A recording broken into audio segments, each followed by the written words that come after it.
అందరికీ నమస్కారం. ముఖ్యంగా ఈరోజు తెలంగాణ రాష్ట్ర సాగునీరు త్రాగునీరు ప్రయోజనాలకు తీవ్రంగా నష్టం జరుగుతూ ఉంటే రాష్ట్ర ప్రభుత్వం నిమ్మకు నీరెత్తినట్లు వ్యవహరిస్తూ ఉంది. ఈ ప్రభుత్వం యొక్క నిర్లక్ష్యం వల్ల రాష్ట్రంలో లక్షలాది ఎకరాల్లో పంట ఎండిపోయే పరిస్థితి వస్తూ ఉంది. రేపు వేసవిలో త్రాగునీటి అవసరాలకు కూడా తీవ్రమైన ఇబ్బందులు ఎదుర్కొనేటువంటి పరిస్థితి కనబడతా ఉంది. అంటే ఒక సోయిలేని ప్రభుత్వం అధికారంలోకి వస్తే రాష్ట్రానికి ఎంత నష్టం జరుగుతుందో ఇవాళ మన కళ్ళ ముందు స్పష్టంగా కనబడతా ఉంది. రోజు పత్రికల్లో కూడా వార్తలు చూస్తూ ఉన్నాం. సాగర్ కుడి కాలువ నుంచి ఆంధ్రప్రదేశ్ ప్రభుత్వం రోజు 10,000 క్యూసెక్కుల నీళ్లు తరలించకపోతుంటే తెలంగాణ ప్రభుత్వం చేవజచ్చి చేష్టలుడిగి చేతులు కట్టుకొని చూస్తూ ఉన్నారు. నీళ్ల మంత్రి నీళ్ళు నములుతూ ఉన్నాడు. ఒక్క మాటలో చెప్పాలంటే తెలంగాణ భూభాగానికి నీళ్లు మళ్లించిన ప్రభుత్వం బీఆర్ఎస్ ప్రభుత్వం అయితే చేతగాక నీళ్లు నములుతున్న ప్రభుత్వం ఇవాళ కాంగ్రెస్ ప్రభుత్వం. 3 నెలలుగా సాగర్ కుడికాలువ నుంచి రోజు 10,000 క్యూసెక్కులు పోతూ ఉన్నాయి. మరి ముఖ్యమంత్రి గారు, నీటిపారుదల శాఖ మంత్రి గారు బెల్లం కొట్టిన రాయిలాగా చలనం లేకుండా ఎందుకు పడి ఉన్నారు? కృష్ణా జలాల్లో తాత్కాలిక ఒప్పందం ప్రకారం, సరే గతంలో మమ్మల్ని విమర్శించారు, మీరు కూడా మొన్న పోయి అదే ఒప్పందం చేసుకొని వచ్చిండ్రు. తాత్కాలిక ఒప్పందాన్ని తాత్కాలిక ఒప్పందం ప్రకారంగా ఆంధ్రప్రదేశ్ వాటా 512 టీఎంసీలు, కానీ ఇప్పటికే ఆంధ్రప్రదేశ్ 657 టీఎంసీలు తీసుకుపోయింది. 657 టీఎంసీలు తీసుకపోతే మీ నోరు పెగలడం లేదా అని అడుగుతా ఉన్నా. మిమ్మల్ని ఎన్నుకున్నది ఎందుకు? రాష్ట్ర హక్కులను ఆంధ్రప్రదేశ్కు తాకట్టు పట్టడానికి మిమ్మల్ని రాష్ట్ర ప్రజలు ఎన్నుకున్నారా? గడిచిన 25 రోజుల్లోనే 60 టీఎంసీల నీళ్లు తరలించారు. అంటే దాదాపు రోజుకు 2 టీఎంసీల నీళ్లు పోతా ఉన్నాయి. అంటే తెలంగాణ నీటి ప్రయోజనాలు కాంగ్రెస్ ప్రభుత్వానికి పట్టవా? ఇలా మీ నిర్లక్ష్యం తెలంగాణ పాలిట పెను శాపం కాబోతా ఉంది. ఇవాళ నాగార్జున సాగర్ను మనం ఆ రోజు అసెంబ్లీలో కూడా తీర్మానం చేసినాం. సిఆర్పిఎఫ్ బలగాలను వెంటనే ఉపసంహరించుకోవాలి, నాగార్జున సాగర్ను తెలంగాణ రాష్ట్ర ప్రభుత్వ ఆధీనంలో తీసుకోవాలని మన శాసనసభలో కూడా తీర్మానం చేశాం. నవంబర్ 30, 2023 నాడు ఏ స్టేటస్ అయితే ఉందో తిరిగి ఆ స్టేటస్లో నాగార్జున సాగర్ ప్రాజెక్టు రెగ్యులేషన్ అంతా తెలంగాణ ప్రభుత్వ ఆధీనంలో తీసుకురావాలని చెప్పి స్పష్టంగా తీర్మానం చేశాం. ఏమైంది మరి? తీర్మానం చేసి ఏడాది అయింది. ఏడాది నుంచి మన చేతుల్లోకి దాన్ని తీసుకోవడంలో ఎందుకు మీరు ఫెయిల్ అవుతున్నారు? నిజంగా అది మన చేతిలో ఉంటే కుడికాలువ నుంచి 10,000 క్యూసెక్కులు రోజు వాళ్ళు తీసుకుపోరు కదా. ఆ రెగ్యులేషన్ మీ చేతిలో ఉంటుంది కదా. ఇది మీ చేతగాంతనం వల్ల, మీ నిర్లక్ష్యం వల్ల రేపు తెలంగాణకు పెద్ద దెబ్బ తగిలే ప్రమాదం ఉన్నది. ఇవాళ సాగర్ కేంద్ర బలగాల ఆధీనంలో ఉన్నప్పుడు కేంద్ర అనుమతి లేకుండా ఇష్టారాజ్యంగా నీళ్లు తరలించుకుపోతూ ఉన్నారు. ఈ విషయాన్ని మరి నువ్వు కేంద్ర ప్రభుత్వాన్ని అడగవు, చంద్రబాబు నాయుడును అడగవు. అంటే నీకు చంద్రబాబు నాయుడు అడగాలంటే నీకు ధైర్యం సరిపోతలేదు, కేంద్ర ప్రభుత్వాన్ని అడిగే దమ్ము నీకు లేదు. ఇప్పుడు అక్కడ ఉన్నది ఏంది? సిఆర్పిఎఫ్ బలగాలు. ఎవరి అవి? కేంద్ర ప్రభుత్వమి. అది ఎవరు రెగ్యులేట్ చేయాలి? కేఆర్ఎంబి. అది ఎవరి ఆధీనంలో ఉంది? కేంద్ర ప్రభుత్వ ఆధీనంలో ఉంది. Then why are you not asking? అటు కేంద్రాన్ని అడిగే దమ్ము లేదు, చంద్రబాబుని అడిగే ధైర్యం లేదు నీకు. మరి నీ నిర్లక్ష్యం వల్ల, మీరు నోరు మెదపకపోవడం వల్ల ఈ రాష్ట్రంలో పంటలు దెబ్బతినే ప్రమాదం ఉంది. ఎగరమంటే విపక్షం మీద వికార భాషలో జానెడు ఎగురుతావు. మా మీద ఎగురుతుంటాడు కదా ప్రతిపక్షం మీద. వికారమైనటువంటి భాషలో ప్రతిపక్షాల మీద మాత్రం బాగా ఎగురుతుంటావు. ఎగరాల్సిన చోట ఎగరడానికి చేతనవుతుంది నీకు. ఇప్పుడు ఎగరాల్సింది ఏడను కేంద్ర ప్రభుత్వం మీద ఎగరాలి, ఆంధ్రప్రదేశ్ యొక్క అక్రమ నీటి వాడకం మీద ఎగరాలి. ఎగరాల్సిన చోట మాత్రం ఎగురుతలేవు, ప్రతిపక్షం మీద విపక్షాల మీద మాత్రం ఎగురుతూ ఉంటావు. వికారమైన భాషలు ఎగురుతుంటావు నువ్వు. ఈడెందుకు ఎగురుతలేవు? తెలంగాణ సాగునీటి త్రాగునీటి అవసరాలకు శ్రీశైలం నాగార్జున సాగర్లో నిల్వ ఉంచాల్సిన నీటిని ఇలా ఆంధ్రప్రదేశ్ తరలించకపోతుంటే నువ్వు ఎందుకు ఎగురుతలేవు? రేపు మనకు ఎన్ని అవసరాలు ఉన్నాయి చెప్తా, డీటెయిల్స్ అన్ని కూడా చెప్తా. ఇప్పుడు వాస్తవానికి ఈ సంవత్సరం కృష్ణాలో ఎన్ని నీళ్ళు వచ్చినాయి? 1010 టీఎంసీల నీళ్లు కృష్ణానదిలో వచ్చినాయి. సరే, మనము టెంపరీగా అడహక్క చేసుకున్న అరేంజ్మెంట్ ప్రకారంగా 6634 ప్రకారంగా ఆంధ్రప్రదేశ్కు 666 టీఎంసీల నీళ్ళు రావాలి. కానీ ఆంధ్రప్రదేశ్ ఇప్పటికే 657 వాడేసింది. 666లో 657 టీఎంసీలు వాడింది. ఇక ఆంధ్రప్రదేశ్కు ఉన్న హక్కు ఎంత? ఇంకా 9, కేవలం 9 టీఎంసీలే. కానీ ఇవాళ కూడా సాగర్ కుడి కాలువలో 10,000 క్యూసెక్కులు పోతున్నాయి, ముచ్చమర్రిలో పోతున్నాయి, పోతిరెడ్డిపాడులో పోతున్నాయి. మరి నీకేం కావాలి? రేపు తెలంగాణకి ఎట్లా? తెలంగాణకి ఎంత రావాలి? ఆ రేషియో ప్రకారం 34 ప్రకారం చూసినా కూడా 343 టీఎంసీల నీళ్లు తెలంగాణకు రావాలి. కానీ ఈ రోజుకు తెలంగాణ వాడుకున్నది ఎంత అంటే 220 టీఎంసీలు మాత్రమే, 220. ఇంకెంత రావాలి తెలంగాణకు? 123 టీఎంసీలు రావాలి. 123 టీఎంసీలు తెలంగాణకు రావాలి, ఆంధ్రాకు రావాల్సింది 9. అంటే ఎంత నిర్లక్ష్యం మీది? మొత్తం కలిపితే కూడా ఎంత అవుతుంది? ఈ 123, 9 కలిపితే 132 టీఎంసీలు కావాలి. ఇంకా 132 కావాలి. ఉన్న నీళ్ళు ఎంత తెలుసా? ఇప్పుడు శ్రీశైలంలో సాగర్లో కలిపి ఉన్నాయి 100 టీఎంసీలు. ఇప్పుడు మరి యాడికెళ్ళి తెస్తావు? నీకు రావాల్సింది 123, ఆంధ్రప్రదేశ్కు రావాల్సింది 9, మొత్తం కలిసి రావాల్సింది 133. ఇప్పుడు ఉన్నది ఎంత అంటే 100. మరి ఇప్పుడు నష్టం ఎవరికి? ఈ 100లో వాడు ఇంకా తరలిస్తూనే ఉన్నాడు, బంద్ పెట్టాలి కదా. ఈ 100లో కూడా ఆంధ్రప్రదేశ్ తీసుకుపోతూనే ఉన్నది ఇంకా. మరి తెలంగాణ మన వాటా పోతుంటే, వాళ్ళు తరలించుకుపోతుంటే గుడ్లప్పగించి ఎందుకు చూస్తున్నారు? ఇంజనీర్లు ఏం చేస్తున్నారు? మీరు ఆంధ్రాకి వెళ్ళి ఆంధ్ర చీఫ్ సెక్రటరీ రిటైర్డ్ తెచ్చి అడ్వైజర్గా పెట్టుకున్నారు కదా. అడ్వైజర్ ఏం చేస్తుండు? ఈఎన్సీలు ఏం చేస్తుండు? నీటిపారుదల శాఖ మంత్రి ఏం చేస్తుండు? ముఖ్యమంత్రి ఏం చేస్తున్నాడు?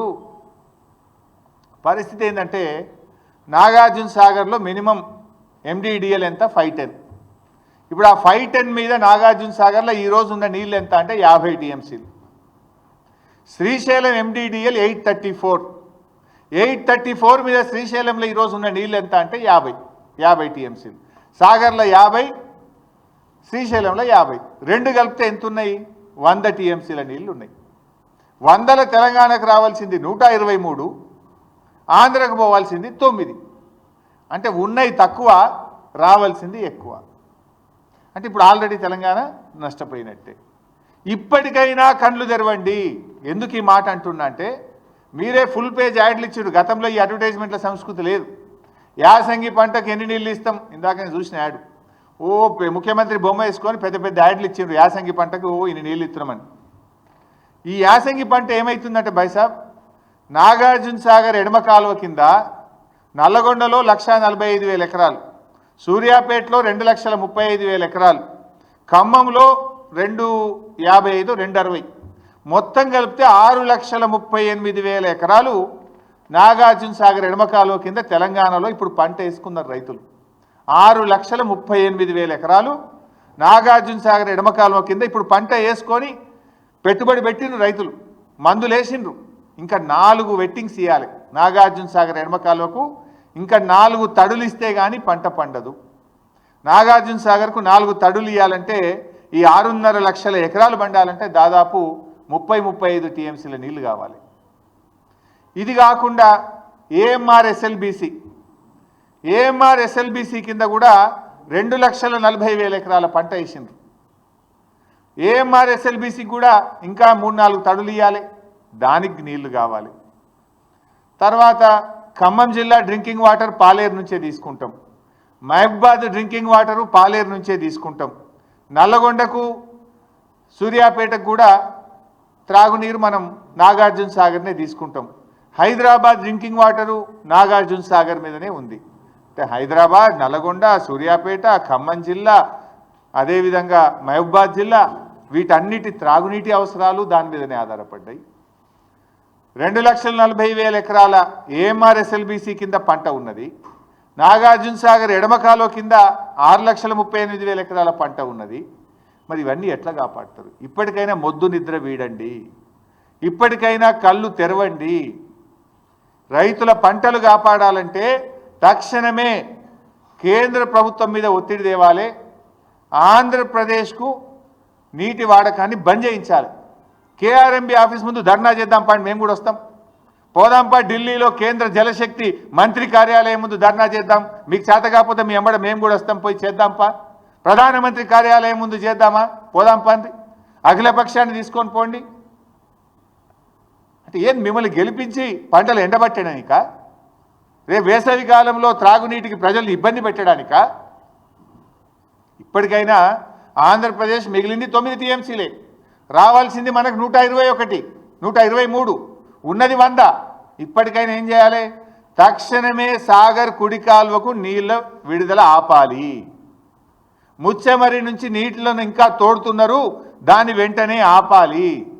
పోతిరెడ్డిపాడు ద్వారా ఇంకా నీళ్లు తరలిస్తున్నారు, దాన్ని వెంటనే ఆపాలి.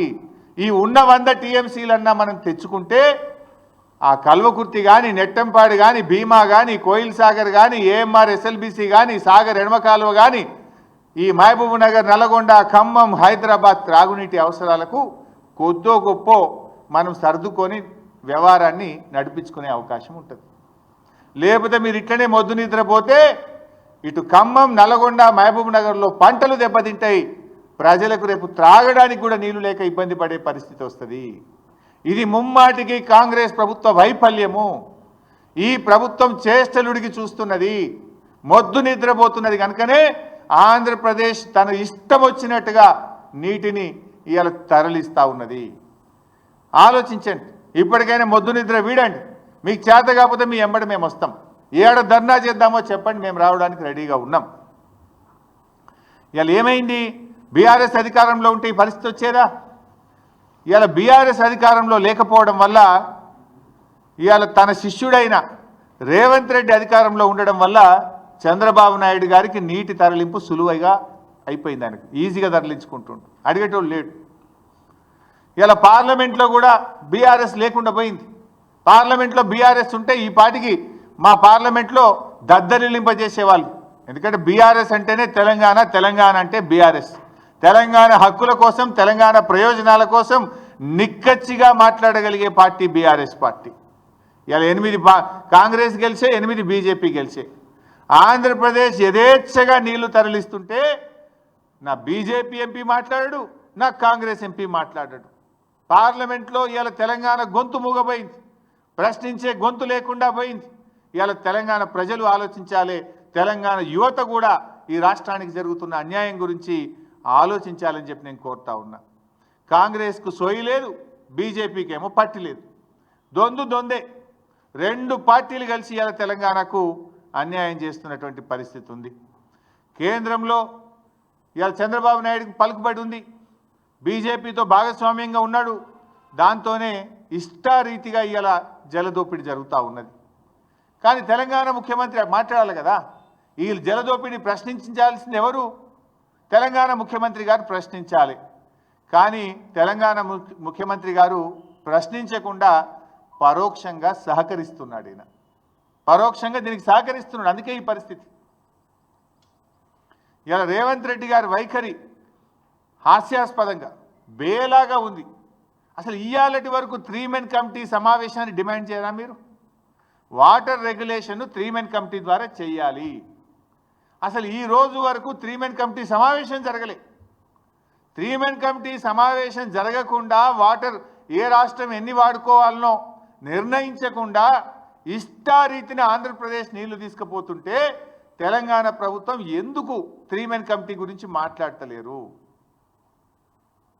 ప్రతి సంవత్సరం కూడా కేఆర్ఎంబీ పరిధిలో ఉన్న ప్రాజెక్టులకు నీటి వినియోగాన్ని ఈ 3 మెన్ కమిటీ పర్యవేక్షిస్తుంది. 3 మెన్ కమిటీ ఆధ్వర్యంలోనే జరుగుతుంది. కానీ ఈ సంవత్సరం ఇంతవరకు 3 మెన్ కమిటీ సమావేశం జరగలేదు. ఈ రోజు వరకు కూడా జరగలేదు. అంటే బోర్డు వ్యవహారం ఎంత దారుణంగా ఉందో ఇవాళ అర్థం చేసుకోవాలి. బోర్డు కేంద్రం కంట్రోల్లో ఉందా, ఏపీ కంట్రోల్లో ఉందా అని మాకైతే ఇవాళ అనుమానం కలుగుతుంది. మరి కేంద్రం ఏం చేస్తుంది? కేంద్రంకు 2 రాష్ట్రాలని సమానంగా చూడాలి కదా. తెలంగాణకు ఇంత అన్యాయం జరుగుతుంటే, తెలంగాణకు నీళ్లు దక్కకుండా ఆంధ్రప్రదేశ్ తరలించకపోతుంటే ఎందుకు చర్యలు తీసుకోవడం లేదు? ఇవాళ బోర్డు మీద కూడా సీరియస్గా ఒత్తిడి చేస్తలేరు. 3 మెన్ కమిటీ మీటింగ్ పెట్టమని డిమాండ్ చేస్తలేరు. శిలా విగ్రహాల్లాగా నీళ్లు తరలించకపోతుంటే శిలా విగ్రహాల్లాగా ఉంటున్నారు, పడి ఉన్నారు. ఇవాళ తెలంగాణ అడ్వైజర్లు కావచ్చు, మంత్రులు కావచ్చు, ముఖ్యమంత్రి కావచ్చు, ఇవాళ ఇంజనీర్లు కావచ్చు. అంటే పాలకులు సరిగా లేకపోతే వాళ్ళు మాత్రం ఏం చేస్తారు? డైరెక్షన్ లెస్ అయిపోయింది. ఏపీ నీటి తరలింపును ఇప్పటికైనా అడ్డుకోకపోతే మన ఆయకట్టుకు దెబ్బ తగిలే అవకాశం ఉంది. అది సాగర్ ఆయకట్ట, ఏఎంఆర్ ఎస్ఎల్బిసి ప్రాజెక్టా, మరి లిఫ్ట్ ఇరిగేషన్ స్కీమ్సా, చెరువుల కిందన రేపు పూర్తిగా దెబ్బతినే అవకాశం ఉంది. ఇప్పుడు ఏమైంది? సాగర్లో నీటి మట్టం పడిపోతే రేపు హైదరాబాద్ డ్రింకింగ్ వాటర్ కూడా ప్రమాదంలో పడే అవకాశం ఉంది. సో రాష్ట్ర ప్రభుత్వం మొద్దు నిద్ర వీడాలి, ఇప్పటికైనా సోయి తెచ్చుకోవాలి, తక్షణం దీని మీద స్పందించాలని చెప్పి డిమాండ్ చేస్తూ ఉన్నాం. కేంద్రం మీద ఒత్తిడి తీసుకురండి. ఒకవేళ అవసరమైతే అఖిలపక్షాన్ని ఢిల్లీకి తీసుకువెళ్ళండి. అఖిలపక్షం ఆధ్వర్యంలో కేంద్ర జల వనరుల శాఖ మంత్రి ఇంటి ముందు ధర్నా చేద్దామా, ప్రధానమంత్రి కార్యాలయం ఇంటి ముందు ధర్నా చేద్దామా, ఏం చేయడానికైనా మేము సిద్ధం. మేల్కొనండి, రాష్ట్ర ప్రయోజనాలు కాపాడాలని చెప్పి మేము డిమాండ్ చేస్తూ ఉన్నాం. ఇలా బీజేపీని కూడా అడుగుతా ఉన్నా నేను. మీరు కూడా 8 ఎంపీలు గెలిచింది కదా, మరి బీజేపీ 8 ఎంపీలు, 2 కేంద్ర మంత్రులు ఈ రాష్ట్రం నుంచి ఉన్నారు. ఎందుకు? ఎతుకదినదానికా లేక మొత్క సావనికా? దేనికోసం? 8 ఎంపీలు, 2 కేంద్ర మంత్రులు ఉంటే ఏం లాభం? కేంద్ర మంత్రిగా కిషన్ రెడ్డి గారు ఉండి ఏం చేస్తున్నారు నేను అడుగుతా ఉన్నా. ఇప్పుడు కిషన్ రెడ్డి గారు మీరు నీళ్లు తెస్తారా, లేదా ఆంధ్రప్రదేశ్ ఒత్తిడికో చంద్రబాబు నాయుడు గారు ఒత్తిడికో నీళ్లు నములుతారా? తెలుసుకోవాలి కిషన్ రెడ్డి గారు. ఇప్పుడు పదవులు దేనికోసమండి? రాష్ట్రంలో ఏ ప్రజలైతే మిమ్మల్ని ఎన్నుకున్నారో ఆ రాష్ట్ర రైతులకు, ఆ రాష్ట్ర ప్రజలకు వాళ్ళ అవసరాలు తీర్చడానికి పదవులు. మరి అక్కర్రాని ఆ పదవులు ఉంటేం లాభం, లేకపోతే ఏం లాభం? రాష్ట్ర హక్కులు కాపాడలేని పదవులు ఉండి ఏం ప్రయోజనం అని నేను అడుగుతా ఉన్నా. మీరు చాలా సీనియర్, దయచేసి రివ్యూ చేయండి. రాష్ట్ర ప్రభుత్వం ఫెయిల్ అయిపోయింది. ఈ రాష్ట్రం నుంచి కేంద్ర మంత్రిగా ఉన్న మీరైనా స్పందించండి. You rise to the occasion to protect the interest of Telangana. సందర్భం వచ్చినప్పుడు నిలబడాలి, రాష్ట్రం కోసం నిలబడాలి, గట్టిగా పోరాటం చేయాలి. మీ కనబట్టలేదా ఆంధ్రప్రదేశ్ ప్రభుత్వం చేస్తున్న జలదోపిడి? కిషన్ రెడ్డి గారు కనబట్టలేదా? రేపు సాగర్లో నీళ్లు తగ్గితే మీరు ప్రాతినిధ్యం వహిస్తున్న సికింద్రాబాద్ పార్లమెంట్ నియోజకవర్గ ప్రజల త్రాగునీటి అవసరాలు కూడా ఇబ్బందులు పడతాయి. కృష్ణా బోర్డు మీ పరిధిలోనే ఉంది కదా కిషన్ రెడ్డి గారు, మీరు రివ్యూ చేయండి. కేంద్ర ప్రభుత్వ పరిధిలోనే కృష్ణా బోర్డు ఉంది. హైదరాబాద్ వస్తున్నారు కదా, పిలవండి కేఆర్ఎంబీని. 3 మెన్ కమిటీ ఎందుకు ఈసారి సమావేశం కాలేదు? కేఆర్ఎంబీ అనుమతి లేకుండా 3 మెన్ కమిటీ నిర్ణయించకుండా 666 టీఎంసీల నీళ్లను ఆంధ్రప్రదేశ్ ఎట్లా తీసుకుపోయిందో ప్రశ్నించండి. ఎందుకు అడగరు మీరు? మీ ప్రతాపం ఎంతసేపు మా మీదనేనా? రాష్ట్ర ప్రయోజనాలు కాపాడడం మీద మీ ప్రతాపం చూపండి, మీ సత్తా చూపండి. ఈ రాష్ట్ర ప్రయోజనాలు కాపాడండి. సో ఈరోజు సిఆర్పిఎఫ్ బలగాలు కూడా తక్షణమే తొలగించాలని కూడా నేను కిషన్ రెడ్డి గారిని కోరుతా ఉన్నా. ఇప్పుడు శ్రీశైలం ఏమో ఆంధ్రప్రదేశ్ కంట్రోల్లో ఉంది. తెలంగాణ కంట్రోల్లో ఉన్న నాగార్జున సాగర్ను సిఆర్పిఎఫ్ కంట్రోల్లో ఎట్లా పెడతారు? అయితే శ్రీశైలంను కూడా సిఆర్పిఎఫ్ తీసుకోండి.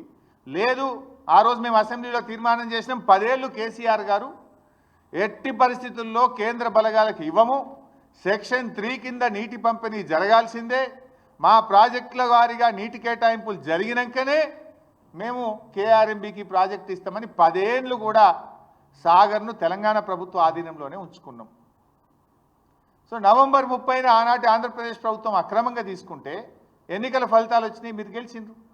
అసెంబ్లీలో తీర్మానం చేసినాం, మీరు గట్టిగా కేంద్ర ప్రభుత్వాన్ని అడగడం చేతనైతలేదా? మీ ఎంపీలు 8 మంది ఉన్నారు పార్లమెంట్లో, మాట్లాడరా మీరు? అది ఎందుకు మరి తెలంగాణ తీసుకోవద్దు? సో నేను కిషన్ రెడ్డి గారిని కోరుతా ఉన్నా, తక్షణమే సిఆర్పిఎఫ్ బలగాలు తొలగించి నాగార్జున సాగర్ ప్రాజెక్టును తెలంగాణ ప్రభుత్వ ఆధీనంలోకి తేవాలి. అది తెలంగాణ ఆధీనంలో ఉందనుకో, సాగర్ కుడికాలువ నీళ్ళు ఇడిచేది ఎవరు? తెలంగాణ ప్రభుత్వం ఇవ్వాల్సి వస్తుంది. ఇష్టం వచ్చినట్టుగా నీళ్లు పోవడానికి రేపు అవకాశం ఉండదు. మేమేం అక్రమంగా నీళ్ళు అడుగుతలేం, న్యాయబద్ధంగా తెలంగాణకు రావాల్సిన నీళ్లు కూడా రాకుండా పోతున్నాయి. ఈ సంవత్సరం 343 టీఎంసీలు రావాల్సి ఉంటే 220 మాత్రమే వచ్చినాయి. ఇంకా 123 టీఎంసీలు తక్కువైపోయినాయి మనకు. అటు పంటలు ఉన్నాయి, తాగునీటి అవసరాలు ఉన్నాయి. అందువల్ల కేఆర్ఎంబీని రివ్యూ చేయాలి, సిఆర్పిఎఫ్ బలగాలు తొలగించి సాగర్ ప్రాజెక్టును యథావిధిగా తెలంగాణ ప్రభుత్వ పరిధిలోకి తేవాలి. దీనికి రాష్ట్ర ప్రభుత్వం కూడా గట్టిగా అడగాలి. కిషన్ రెడ్డి గారు కూడా చొరవ చూపి డైరెక్షన్ ఇవ్వాలని చెప్పి కూడా నేను కోరుతా ఉన్నా. ప్రాజెక్టుల అనుమతి, ఇలా రాష్ట్ర ప్రభుత్వం ప్రాజెక్టులకు అనుమతులు సాధించడంలో కూడా పూర్తిగా ఫెయిల్ అయిపోతూ ఉంది. మీరు చూస్తే అన్ని డిపిఆర్లు రిటర్న్ వస్తున్నాయి. ఆనాడు బీఆర్ఎస్ ప్రభుత్వం ఉన్నప్పుడు మేము చెనాక కొరాటాకు అనుమతి తెచ్చినాం, చిన్న కాళేశ్వరంకి అనుమతి తెచ్చినాం, చౌటుపల్లి హనుమంతరెడ్డి ప్రాజెక్టుకి అనుమతి తెచ్చినాం, గూడెం లిఫ్ట్ ఇరిగేషన్కి అనుమతి తెచ్చినాం, మోడికుంట వాక్కు అనుమతి తెచ్చినాం, కాళేశ్వరం ప్రాజెక్టుకు అనుమతి తెచ్చినాం. ఇట్లా చాలా ప్రాజెక్టులకు మేము అనుమతులు తెచ్చినాం. మీరు వచ్చి 15 నెలలు అయింది, అనుమతులు తేలే కదా. ఆల్రెడీ మేము ప్రాసెస్లో పెట్టి చివరి దశలో ఉన్నటువంటి ప్రాజెక్టులకు అనుమతులు తేవాల్సింది పోయి డిపిఆర్లన్నీ వాపసు వస్తూ ఉన్నాయి. ఇలా పాలమూరు ఎత్తిపోతల పథకం డిపిఆర్ రిటర్న్ వచ్చింది, వార్దా ఎత్తిపోతల పథకం డిపిఆర్ రిటర్న్ వచ్చింది, కాళేశ్వరం 3rd టీఎంసీకి సంబంధించిన డిపిఆర్ వెనక్కి వచ్చింది, సీతమ్మ సాగర్కు అన్ని అనుమతులు తెచ్చినాం. ఆ టీఏసీలో మొన్న క్లియరెన్స్ వస్తే అయిపోయేది, లాస్ట్ అనుమతి అది. 14-15 అనుమతులు వచ్చిన తర్వాత చిట్ట చివరి అనుమతి టీఏసీ. ఆ టీఏసీలో మొన్న డెఫర్ అయిపోయి అది కూడా పక్కకు పడ్డది. సమ్మక్క సాగర్ డిపిఆర్ అది కూడా ఢిల్లీలో 15 నెలలైనా ఒక అంగుళం కూడా కదలలేదు. అంటే ప్రాజెక్టులకు అనుమతులు తేవడం లేదు, మీరు క్లియరెన్సులు తెచ్చుకోలేకపోతున్నారు, ఉన్న నీటి కేటాయింపులను కూడా సక్రమంగా వినియోగించుకోలేకపోతున్నారు. ఉద్దేశపూర్వకంగా మేడిగడ్డను పండబెట్టి అలా పంటలు ఎండబెడతా ఉన్నారు. గట్టిగా చేస్తే 6 నెలల్లో చేసే పని అది ఏముంది? కాళేశ్వరం కూలిపోయిందని ఒక దొంగ ప్రచారాన్ని వేస్తూ ఉన్నారు. కాళేశ్వరంలో అనేక భాగాల్లో మేడిగడ్డ ఒక భాగం. ఆ మేడిగడ్డలో 7 బ్లాకుల్లో ఒక బ్లాకులో ఒక పిల్లర్ కుంగిపోయింది. దాన్ని రిపేర్ చేయకుండా ఇలా రోజు ధర్నాలే కదా. ఇలా వరంగల్ జిల్లాలో ధర్నాలు అవుతున్నాయి, సూర్యాపేట జిల్లాలో ధర్నాలు అవుతున్నాయి, అనేక చోట్ల కూడా నీళ్లు సరిపోక రైతులు ఇవాళ రోడ్ల మీదకి వస్తున్న పరిస్థితి ఉంది. ఈవెన్ నా సిద్దిపేట జిల్లాలో కూడా ధర్నాలు అవుతున్నాయి, నీళ్ళు సరిపోవడం లేదు. ఇది కేవలం ఒక దురుద్దేశంతో, ఒక కుట్రతోని మీరు ఆలస్యం చేసి రైతుల నోళ్లు కొట్టే ప్రయత్నం చేస్తూ ఉన్నారు. ఫైనల్గా నేను ఈరోజు ముఖ్యంగా చాలా బాధతో ఈ ప్రెస్ మీట్ పెట్టాను. ఎందుకంటే ఈ రాష్ట్రంలో తీవ్రమైనటువంటి అన్యాయం జరుగుతూ ఉంటే రాష్ట్ర ప్రభుత్వం పూర్తిగా చేతులు ఎత్తేసిన పరిస్థితి. ఎందుకంటే యథేచ్ఛగా ఆంధ్రప్రదేశ్ నీళ్ళు తీసుకుపోతూ ఉన్నది. ఈక్వల్గా మీరు తీసుకోవాలి కదా, ఈక్వల్గా రెగ్యులేట్ చేయాలి కదా, ప్రశ్నించాలి కదా. ఇప్పుడు నీకు రావాల్సింది 123 టీఎంసీలు, ఆంధ్రప్రదేశ్కి రావాల్సింది 9. ఉన్న నీళ్లు 100నే అంటే నీకు రావు. ఈ సంవత్సరం పోయినావు, ఆల్రెడీ మునిగిపోయినావు. నువ్వు ఆ ఉన్న 100కు 100 నువ్వు తెచ్చుకుంటే కనీసం ఉన్న పంటలు కాపాడవచ్చు. బంద్ చేయాలి కదా ఆంధ్రప్రదేశ్. ఇవాళ కూడా కుడికాలువ పోతున్నాయి, పోతిరెడ్డిపాడు పోతుంది, ముచ్చమర్రి పోతుంది. దాన్ని ఆపండి. మీకు చేత కాకపోతే మొత్తం అఖిలపక్షాన్ని తీసుకొని పోండి ఢిల్లీకి. ఈ రాష్ట్ర ప్రయోజనాలు కాపాడండి. ఏఎంఆర్ ఎస్ఎల్బీసీ కింద కానీ, సాగర్ ఎడమ కాలువ కింద కానీ, కల్వకుర్తి కానీ, నెట్టంపాడు కానీ, భీమా కానీ, కోయిల్ సాగర్ కానీ, హైదరాబాద్, ఖమ్మం, నల్గొండ, మహబూబ్ నగర్ త్రాగునీటి అవసరాలకు దెబ్బ తినకుండా తక్షణమే మేల్కొనాలని చెప్పి ప్రభుత్వాన్ని డిమాండ్ చేస్తున్నాం. Thank you.